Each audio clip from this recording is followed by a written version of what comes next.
One thing many people don't realize is really important for running recovery is fueling your body properly. Nutrition is extremely important. For example, a lot of runners don't realize that protein is an important part not only in recovery, but muscle building is important to be able to run faster and longer. So protein is a really big part of running so that your muscles are able to recover and you're able to go longer more quickly. And another important factor is carbs. I personally love oatmeal. I put everything on oatmeal. A lot of times I do savory oats where you add vegetables and meat or eggs or other things to oatmeal. And it's really filling and a great way to refill your carbs. Another important factor is hydration. When I run, I try to drink about 6 of these a day just so I make sure that I'm hydrated. And if I run over 3 miles, I usually try to get some source of electrolytes in, whether it's coconut water, Powerade, or Gatorade, just so you get those electrolytes replenished. Or if it's really, really hot outside and you end up sweating a lot, that's another reason to get some electrolytes in. Electrolytes just help make sure that your body is fully hydrated because you can drink a lot of water and still be dehydrated if you don't have the right things in your water.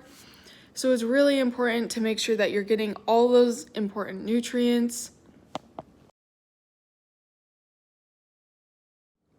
This is a great source of protein because it has about 20 grams per serving and it doesn't have a whole lot of other sugars, not a whole lot of carbohydrates, not a whole lot of fat.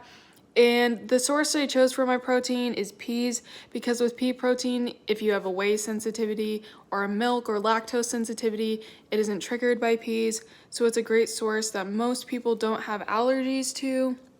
And it has a pretty good list of ingredients: pea protein, brown rice protein, hemp seed protein, and a couple other things. It has some green vegetables in it as well, and it doesn't use any artificial sweeteners. So this is definitely one of my favorite protein powders, and I usually like to add it to my oatmeals in the mornings, or sometimes I'll drink a shake right after I run. One of the most important factors for running is the pair of shoes you choose. For me, I like a pair that has a decent amount of support but also has cushion because I really like to run on trails and canals and you don't want to feel those rocks underneath your feet. I've had this pair for quite a while and they're pretty dirty because on the canals there's a lot of dust and dirt, and as you can see on the bottoms they're a little worn but not too bad, so I still have some miles left in them.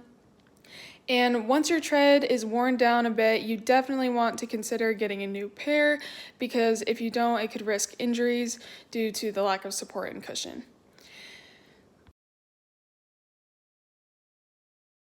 I also usually pick the type of running shoes I'm going to wear based on my workout. So if I'm doing a track workout or a speed workout, I generally like a pair that's pretty light and fast, doesn't usually have a whole lot of cushion, a little bit of support, but overall, the shoes I wear for most of my runs have a much thicker sole and have more cushion. But if it's a speed workout, you're mainly focusing on what's going to be the lightest that you can wear. For these, I chose New Balance, and they do a pretty good job on the track. You can see I've worn them in a little bit. And I chose the Brooks Rebel 3 for my longer run pair, and they do a pretty good job of supporting me, especially on trails. You don't want to be slipping and sliding over things, and these have a pretty good grip. These cost about $120, and these cost about $60. My track pair of shoes is usually quite a bit cheaper because they don't require as much support and comfort. Another important factor in running recovery is stretching.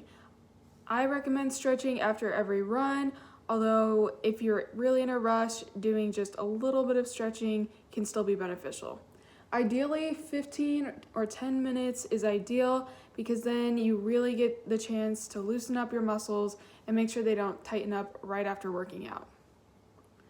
I recommend stretching your hamstrings, your quads, your glutes, and also your calves. but really it depends on how much time you have and the muscle groups that you want to focus on. But stretching can be really beneficial because it reduces the risk of injury. You really don't want to pull muscle, especially if you're just starting out with running. It could make the experience really miserable. But I think it's a great way to relax as well, and I really recommend it to all new runners.